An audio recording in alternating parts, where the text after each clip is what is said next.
Hello, everyone, and a very warm welcome to this exciting one-on-one conversation with Jane Datta, Chief Human Capital Officer at NASA, on the topic Sketching the Future Workplace Picture as part of Day 2 of the Economic Times Future Forward Southeast Asia Conference. For decades, NASA has attracted relentless and brilliant talent passionate about exploring the unknown for the benefit of humanity. As pandemic restrictions lift, NASA is embarking on another exploration, hybrid work. In this session today, Jane will take us through NASA's people priorities, their future of work plans, and what they are hoping to learn during their future of work experimental phase. Jane is NASA's Chief Human Capital Officer and lead people champion. She wholly embraces that we are people leaders in the people business, which guides her oversight of NASA's human capital policies, practices, and operations.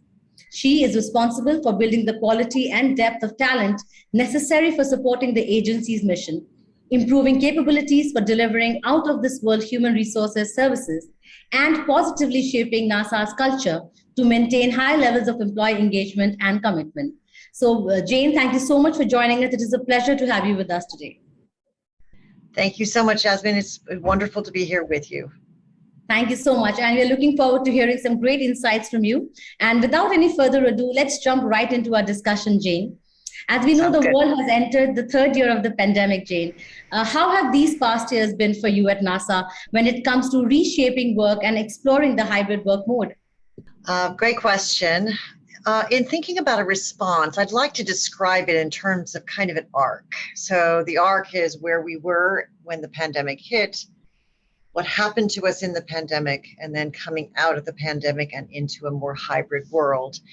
So about each of those, I would say that we began the pandemic with a very people-oriented culture that was based on long-term relationships. We have very low turnover at NASA. People are really loyal to the NASA brand. They love the mission. They build relationships over time, and a lot of those relationships are in person. And so when the pandemic hit, we had to swing mostly to virtual in a very short period of time. And so previously, a lot of interaction was synchronous and in person, and all of a sudden, we had to figure out how it was that we were going to get used to this mostly virtual environment. So I would say that the relationship and care for our people that was very much part of our culture before really helped us as we moved into the pandemic environment and figured out how it was that we were going to deal with this crisis, if you will. So it would really allowed us to say, health and well-being are the top priority, and help supervisors and employees with some basics about how to stay connected to one another and look after each other in these difficult times. I think as the pandemic went on, and it went on, is still really there, but in a big way for a couple of years, we became a little bit more asynchronous than we would have previously been.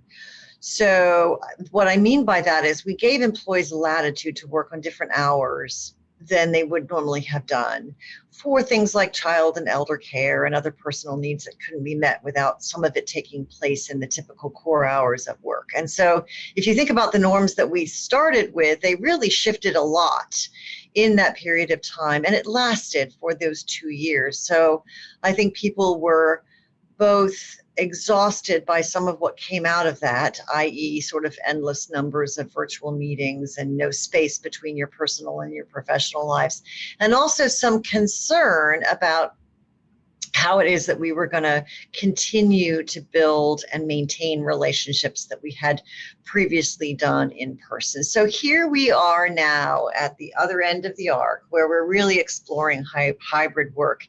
And what we are trying to do in this section of our experience with the future of work is to figure out how it is that we blend the best of both of those experiences. How do we take what we know about relationship building and apply it better than we perhaps have in the last couple of years, because we have more options available to us? And then how do we preserve some of the flexibilities and employee-focused practices now that we have learned how to do some of those well also? Great, thanks for sharing that, Jane. So if I may ask you as a follow-up question to that, You said that the culture at NASA was already very people focused, as you said, and that kind of helped you go through this entire transition overnight as well. If I can ask, what worked and what did not for you if you have to look back in these 3 years, and especially when it comes to now adapting to the hybrid work model? Almost everything worked incredibly well. I mean, we managed to maintain a significant mission tempo and do amazing things. We also had very high engagement from our workforce, and many surveys that we have done have indicated that the workforce truly felt seen, heard, and appreciated and supported by their supervisors, which is a really big deal. So we did a lot of things really well. I think the one thing that we are paying a lot of attention to is the issue of burnout and this idea that in trying to be so productive and so engaged that actually we've got to pull back a little and figure out what tempo we can truly manage for the longer run. You know, you can do a lot when you're in a crisis, right? You're all in the crisis, and you're all focused on connecting with each other and doing the work of the agency. And then at some point after that starts, you're realizing that you can't keep up that tempo. So in the hybrid environment, there's a lot of kind of discussion about what does it look like to really focus on health and well-being. And in that is sort of looking back on those, okay, I'm available from, 8 until 8, and maybe that's just not sustainable. And so I've got to figure out how it is that I set expectations and look after myself and also pay attention to the mission. So those are the kinds of things that we're exploring right now. Thanks for sharing that. So Jane, we spoke about this earlier, that NASA has actually been a talent magnet for brilliant and passionate talent for decades. And you said people are very loyal at NASA. They love working for NASA. Now we come to the future of work, and there are shifting realities. So what are your people priorities now when you look at the vision or the future of work, and how do you want to implement this in order to continue attracting this kind of talent that you have? Absolutely. Well, there's a lot of discussion across the country and in federal government circles about the fact that, virtual and hybrid work are here to stay. And so to be an employer of choice, that's kind of like a baseline you have to be able to accommodate, right? So it's not really a differentiator. It's that you have to be able to do some of that. But at the same time, we've also recognized that a key employee strategy is experiential learning. And so we have now been able to take advantage of our learning in the last few years and apply it to a couple of things. First of all, hiring.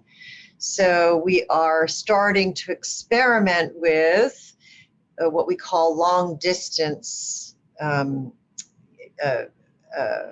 relationships, where people are not actually formally located. Their workspace is actually their home, and their home is not near one of our NASA centers. We're also looking at that, making your home your workplace, even if you are local to a center, and then you have maximum flexibility as to where you work and when you work. So we're putting a few things on the table to really get very experienced at this. I think this will allow us to continue to attract talent from a broader array of potential candidates who may have reasons why they want to live where they are or live in a location other than what we would have been our preferred locations. Perhaps just as importantly, if you take into consideration that we have low turnover, and so our commitment to our workforce is that we're going to continue developing them, and experiential learning is an important part of development.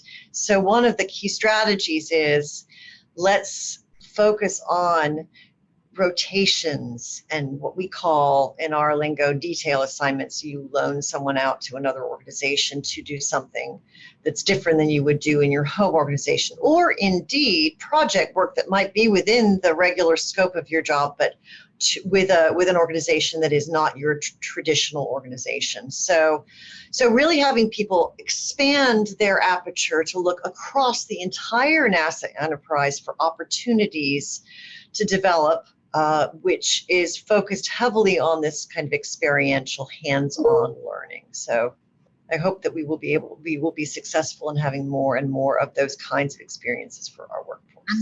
I'm sure. I think the past few years have been an eye-opener for organizations, and they have been focusing even more on how better they can create opportunities for the people that they have and the people they're trying to attract and become employers of choice, as you rightly said, and learning and helping people become more relevant at the jobs and the roles that they are assigned. I think that's a very key differentiator for organizations who the current talent is preferring to join. So while Jane, we're talking about attracting great talent, and a lot of talk has been happening about flexibility and why talent is now asking for a certain kind of flexibility, or else they choose another employer as compared to you. What are your thoughts around that? So I think that the flexibility is the one word that I think matters in all of this. So I think that we and other organizations can easily fall into a trap of we have to have rules, and we have to have all positions that look like this must be treated like, this in terms of where they work and how they work and when they work. And I think we would be better served, and we recognize this, by the way, by being flexible. Yes. The future of work is very employee driven in a way that is different than what we brought into the last couple of years, the way that we had typically operated. It's both employee driven and ever morphing. So, and when I say that, I mean what we think hybrid looks like today could actually be a lot more efficient and effective as the tools and techniques improve over time, as the marketplace responds to the great demand that's out there. And so I don't want to pretend that 5 years from now is going to look like the options that we have in front of us today. It probably won't. So I think that the flexibility to continue learning, and also to look at every situation in its uniqueness. So every person comes to a NASA with a different set of needs and expectations. And while we can't be radically different, there is some amount of fairness and equity that we must pay attention to. Not everybody's situation is exactly the same. And so if we pay attention to what is the right balance of what an employee needs to be productive and look after his or her, outside of work life, and bring the best person that they can to their work. And at the same time, there are some real needs that the work has that we can't just set aside because it doesn't fit. And so it's this flexibility and willingness to try different things out.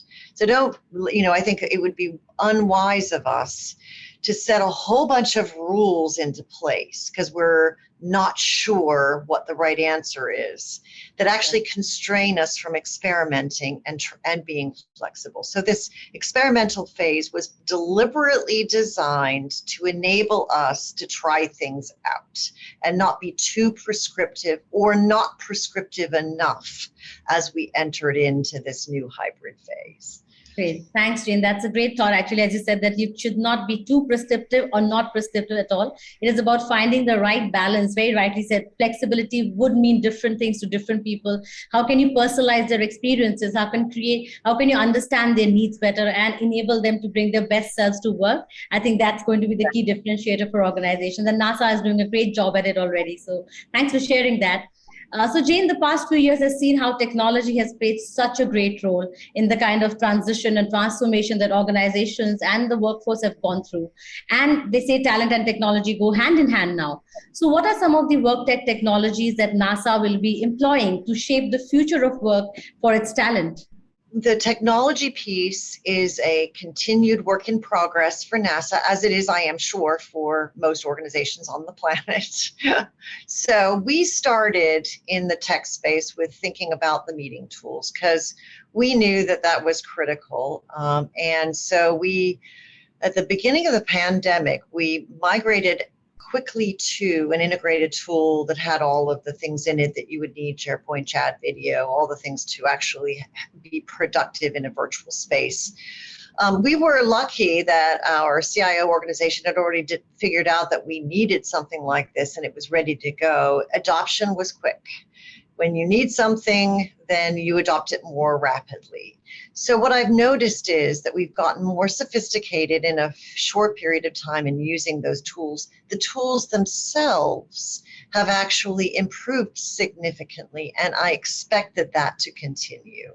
So what I'm looking at is what I am expecting is that the tools for interacting with one another are going to get more seamless, less different than the difference between not being there and being there in person will get less and less over time. And that I think our workforce is going to continue to be open to adopting things more rapidly than they would have had we not had the pandemic, which doesn't make the pandemic a good thing, but I just recognize that fueled the adoption because it needed to. So I think we will continue to pay a lot of attention to those basics. Another aspect of technology is looking at how the future of work changes our organizational structure. As I mentioned earlier, we're very organized around our field centers, and we always will be, but now we also have sort of more of an enterprise focus. And so really adapting so that our data is organized to show somebody is located here with a supervisor here and a project team over here, and sort of understanding the wheres and the whens so that connecting with each other gets a lot easier, and data and the quality of the data will improve.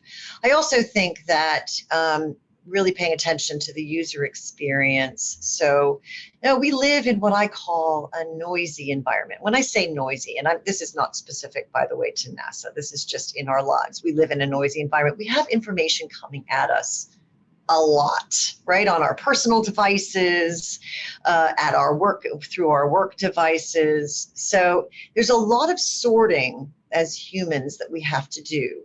And so I think that we will need to get better at sort of organizing and sorting so that you can get at what you need more rapidly and easily. So if we think about, self-service or direct access as a way in which we will move to deliver some of our services with more of a high-tech touch than a high human touch, then we're going to pay attention to making that intuitive and easy so that in this busy, noisy environment, people can get to what they need easily and feel confidence in it.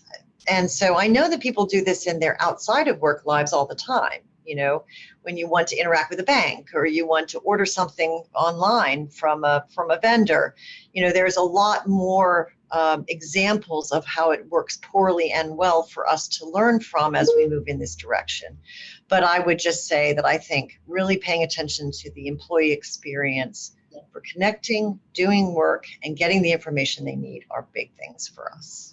I think these are some great points again, Jane. I totally agree with you. Ease of adoption, ease of use, and how can you use data better in this current times. I think they will be very important, and technology has to meet up with these expectations in order to create that employee experience that can help employees become better at what they're doing already. So thanks for sharing that.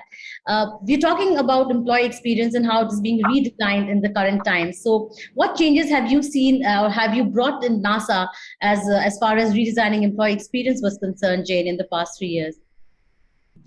So I think the past 3 years have been sort of a resurgence of attention on health and well-being of our workforce. I think that's a big piece, and I know a lot of CHROs across the planet are focused on this as well. And some of it's driven by the fact that the pandemic, apart from the changes that it wrought in the workplace, was and is a very difficult time for our people who've lost loved ones, and we've had health scares and had to think about, looking after our families differently than we might have done in the past.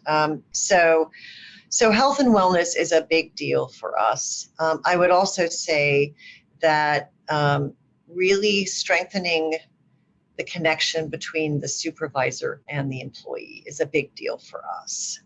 As I mentioned earlier in our conversation, we focused on helping people with the basics of how to quickly adapt to a mostly virtual environment back in 2020. And the supervisors were pivotal for that because they are really the connection between the work and the workforce. They are sort of on the hot seat, I like to call it, for sort of caring not only for themselves and the work that they are responsible for, but also for their people. So we have invested in our supervisors in various ways. We've provided a lot of guidance and information, hopefully in a way that's easy for them to find, but also in really thinking about supervisors as a cohort. And what I mean by that is they have a lot to learn from one another. And so if you feel alone as a supervisor, then that's not a good thing. There are plenty of other people across the enterprise who've had experiences or going through the same thing that you might be going through. So how do you tap into supervisors as a cohort? We established a virtual series with our supervisors with a whole variety of topics, anything from how to do a performance appraisal virtually to health and wellness, and our employee assistance program, having professionals come and talk to our supervisors about red flags and how to help their workforce. So a variety of things in that sort of sphere, which are designed to directly and indirectly communicate with our workforce that they matter and their health and wellness matters, and that we know that this is a complicated time full of a lot of possibility, but also a lot of sadness, and that it's important for us to pay attention to them as whole people. Great points again, Jane. Yes, while the focus became very, very focused on employee well-being, health and wellness, physical, emotional, even financial for that matter, I think that became a core competency for organizational leaders to focus on going forward, right? Agreed. And secondly, leadership, as you said, the role of the manager, they were at the forefront of driving this change that was happening across organizations. And that was where they had to become champions of change also. They had to go through change themselves while enable others to also go through that transition. So that became very, very important. And how you create an employee experience that is personalized and that values the needs of the employee and also aligns it with the needs of the organization. So thank you so much for sharing that. Coming to my final question for this conversation, Jane, the new future calls for a forward-looking leadership. So according to you as a CHRO, how is the CHRO's role as a leader going to evolve to be in sync with the new future reality? And what advice would you give to CHROs to put high up in their priority list in order to prepare for the new future? So I would point to a few things. I've touched on them, but I think they bear repeating. One, that the future reality is going to be ever-changing and employee-driven. And so the CHCO or the CHRO has to be kind of a systems thinker. You almost have to think of yourself as having a little bit of the special sauce of every piece of the C-suite, right? You have to understand the financial realities. You have to understand market competition. You have to understand business strategy. You have to understand data. But more important, perhaps, than any of that is that you actually have to have a head and a heart, with an emphasis on the heart. It's really important to listen and respond. Use data, but know what it's telling you. Really pay attention to the voice of the workforce so that you know where you are at any point in time. And finally, I think this is a combination of the head and heart. You gotta push leaders, managers, and employees to flex. People are gonna come at this, this world of work with their past sort of frames of reference, and sometimes they aren't helpful. And so just being able to continue to push flexibility and openness so that we are really factoring in the whole system, I think is going to be a key part of the CHRO or CHCO's role in the future. So. Great. Thank you so much, Jane. On that note, I think what I take away from this conversation is that, yes, the future is going to be ever changing. We will never be certain on what will happen next, but it will be employee driven, as you very rightly said. And if an organization has the right culture, if it has people at the core of the transformation that they're going through, it will prosper. It has to focus on employee well-being. It has to focus on creating more beautiful employee experiences for its people. And as you said, in the end, have a head and a heart, and listen and respond. So that's a beautiful note to end this conversation with. So thank you, Jane. That was great. It was a great and very insightful conversation. And I'm sure our audience today has had a lot of learnings to take away and apply in their own organizations. So a big, big thank you to you for that, Jane. It was a great pleasure talking to you, and thanks for your excellent question and the conversation that we have had together. Absolutely. Thank you. And I hope our audience today who joined us also enjoyed this session. See you all there for the next session, everyone. Take care till then. Thank you.